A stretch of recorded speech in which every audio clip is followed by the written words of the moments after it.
Hello everyone, आप सभी का स्वागत है मेरे आज की इस क्लास में। आज हम एक बहुत ही महत्वपूर्ण प्रश्न को पढ़ने वाले हैं। मैंने बोर्ड पे लिख के रखा है, देखिए।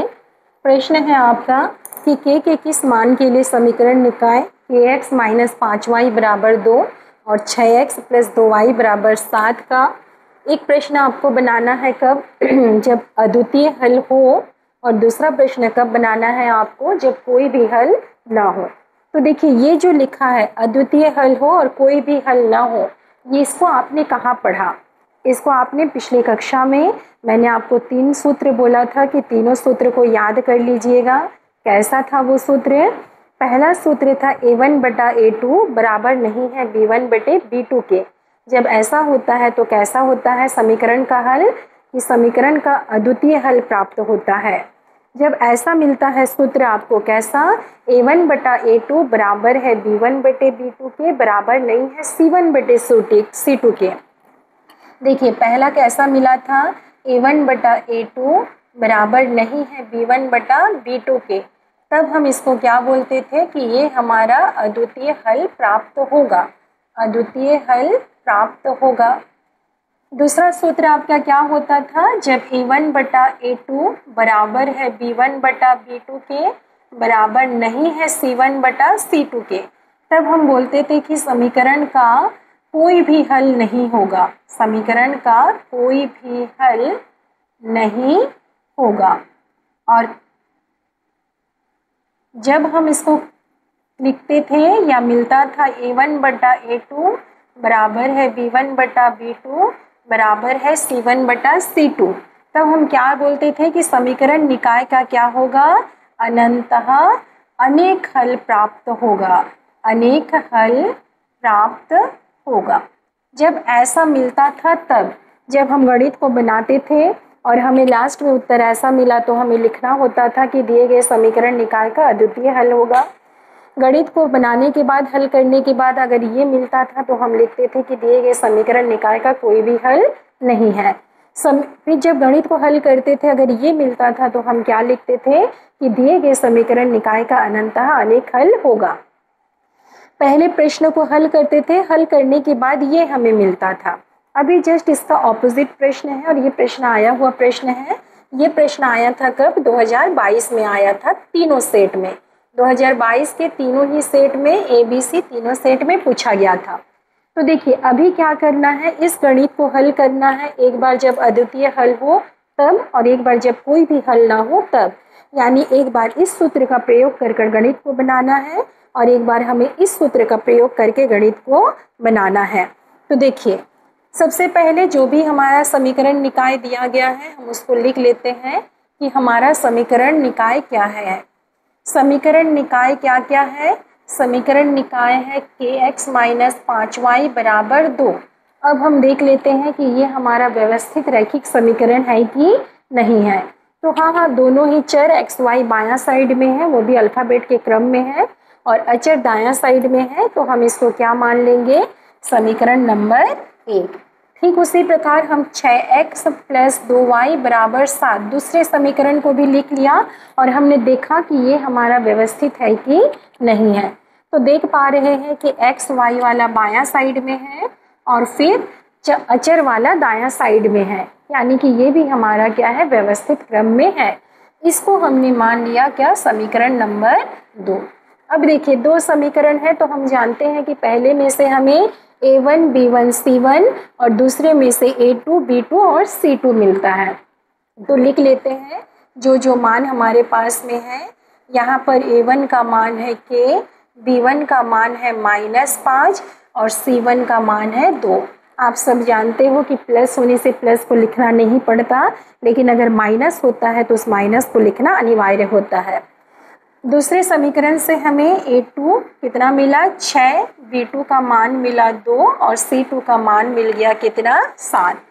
जब हम पहले के लिए गणित को बनाएंगे, पहले के लिए किसके लिए बनाना है? जब आपका क्या होगा? अद्वितीय हल होगा तब। तो देखिए, जब अद्वितीय हल होगा, अद्वितीय हल के लिए क्या होगा? अद्वितीय हल के लिए कौन सा सूत्र लगाना है आपको? a1 बटा a2 बराबर नहीं है b1 बटा b2 के।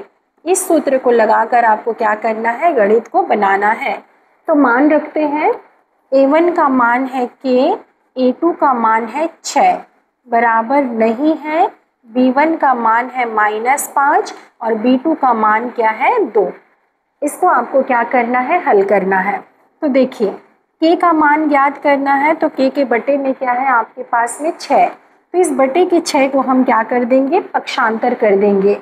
हम जानते हैं कि बटा यानी क्या होता है, भाग होता है, और हम ये भी जानते हैं कि जब भी भाग पक्षांतर होता है वो किस में परिवर्तित हो जाता है, गुणा में परिवर्तित हो जाता है।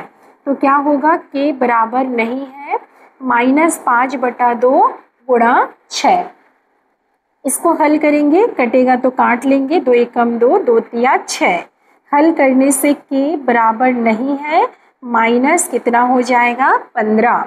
यानी देखिए k बराबर नहीं है, यहाँ बराबर नहीं है सूत्र में ही था, तो आपको शुरू से लेकर आखिरी तक ऐसे बराबर नहीं है ही लिखना है। बच्चे लोग करते क्या है, शुरू में सूत्र में तो लिख देते हैं, पर इधर आदत होता है बराबर लिखने का, तो बनाते बनाते 2 लाइन 3 लाइन लास्ट में वो बराबर लिख देते हैं, फिर गड़बड़ हो जाता है। इधर आप गणना सही कर रहे हैं, गुणा भाग सब काटा पीटे का काम सही कर रहे हो, लेकिन अगर यहाँ पर बराबर नहीं है की जगह पर बराबर लिख दोगे तो फिर वो गलत हो जाएगा, इतने हिस्से को घेर कर आपका नंबर काट दिया जाएगा।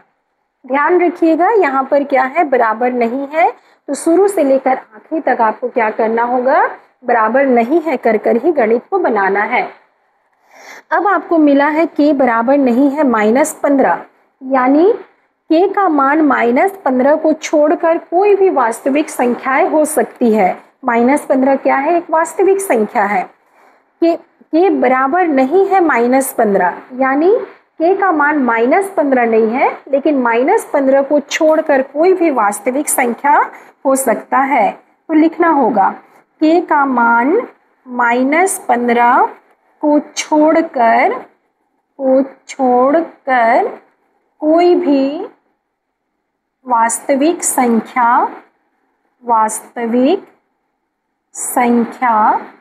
हो सकती है, कोई भी वास्तविक संख्या हो सकती है। ये 3 प्रश्न था, अभी हमने सिर्फ एक को ही हल किया है, ये अद्वितीय हल के लिए। अब हम किसके लिए हल करेंगे, कोई भी हल ना हो उसके लिए, यानी इस सूत्र का प्रयोग कर कर गणित को बनाना है। इस 3 सूत्र को हमने कल के क्लास में पढ़ा था। तीनों सूत्र को याद रखिएगा, बहुत बार इसको ऑब्जेक्टिव प्रश्न के रूप में पूछा गया है। कई बार सही जोड़ी के रूप में पूछ देता है, कई बार सही गलत के रूप में पूछ देता है, कई बार खाली स्थान के रूप में भी पूछ दिया। अब जो प्रश्न पेपर बनाता है उसके ऊपर डिपेंड करता है कि वो कैसे में उसको लिखना चाह रहा है, प्रश्न को कौन सा रूप देना चाह रहा है। तीनों ही सूत्र महत्वपूर्ण है, सूत्र याद नहीं होगा तो आप गणित बना भी नहीं पाओगे। अगर आपको अभी सूत्र नहीं याद होता तो आप इस गणित को बना ही नहीं पाते, इसीलिए सूत्र को याद रखना जरूरी होता है। अब देखिए ये है हमारा किसके लिए था, अद्वितीय हल के लिए।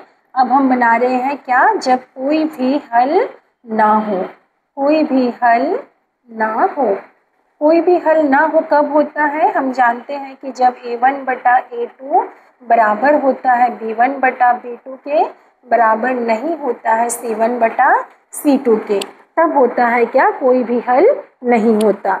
अब मान रख देंगे, A1 का मान आप देख पा रहे हो कि k है, A2 का मान है 6, बराबर B1 का मान है -5, B2 का मान है 2, बराबर नहीं है C1 का मान कितना है 2 और C2 का मान कितना है आपके पास में 7 है, तो हमने वैसा लिख दिया।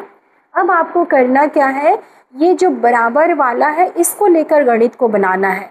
इसको लेकर अगर आप बनाओगे तो देखो k/6 बराबर नहीं है 2/7, यानी जो भी मान मिलेगा, जैसे आपने बराबर नहीं है इसमें करके बनाया, तो जो मान नहीं मिलेगा उसको छोड़ के कोई भी मान हो सकता है। अब कोई भी मान में कौन सा मान है उसको जानने के लिए हम क्या करेंगे, ये जो बराबर वाला है इसको लेकर गणित को बनाएंगे। तो जब k/6 बराबर -5/2 होगा, हम जानते हैं कि k का मान ज्ञात करना है। 6 को पक्षांतर कर दिए, भाग है किस में परिवर्तित हो गया, गुणा में परिवर्तित हो गया। जब हम इसको हल करेंगे 2 एकम 2, 2 तिया 6, कट जाएगा तो काट लेंगे और फिर गुणा करेंगे तो 3 पंचे कितना होगा 15, बटे में 1 है। हम सब जानते हैं कि हर में 1 होने से उस 1 को लिखना नहीं पड़ता है, पर अगर अंश में 1 होगा तो उसको लिखिएगा, ऐसा मत सोचिएगा कि हर में नहीं लिखना है तो अंश में भी नहीं लिखना है, फिर गड़बड़ हो जाएगा। अंश में 1 होने पर उसको लिखना कंपलसरी ज़रूरी होता है, पर हर में 1 होने से उस 1 को लिखने की ज़रूरत नहीं होती है। तो हमें कितना मिल गया, k का मान -15, यानी जब कोई भी हल नहीं होगा उसमें आपको k का मान कितना मिलेगा, k का मान -15 मिला। ये आपका क्या है, आंसर है। ऐसे अनंतः अनेक हल के लिए भी पूछ सकता है। अनंतः अनेक हल के लिए पूछेगा तो आप वह अनंतः अनेक हल का सूत्र लगाइएगा और फिर उसमें गणित को बनाइएगा। ये 2022 में आया हुआ प्रश्न है, महत्वपूर्ण प्रश्न है।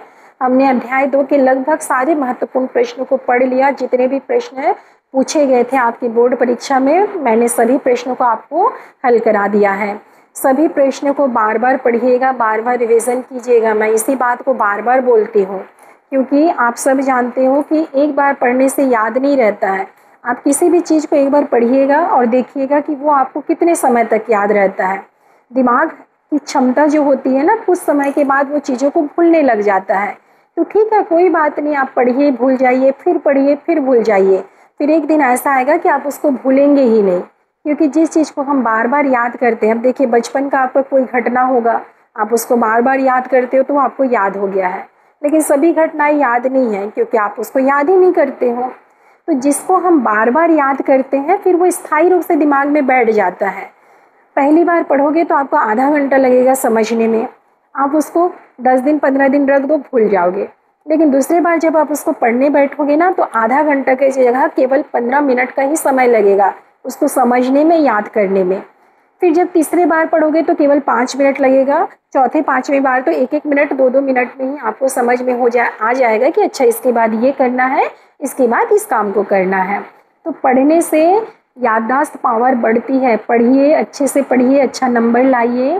परीक्षा देखते देखते आ जाएगा, फरवरी लास्ट या मार्च के फर्स्ट वीक में ही आपका परीक्षा प्रारंभ हो जाएगी।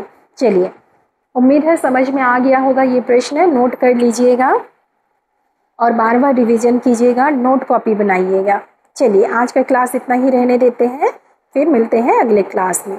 धन्यवाद।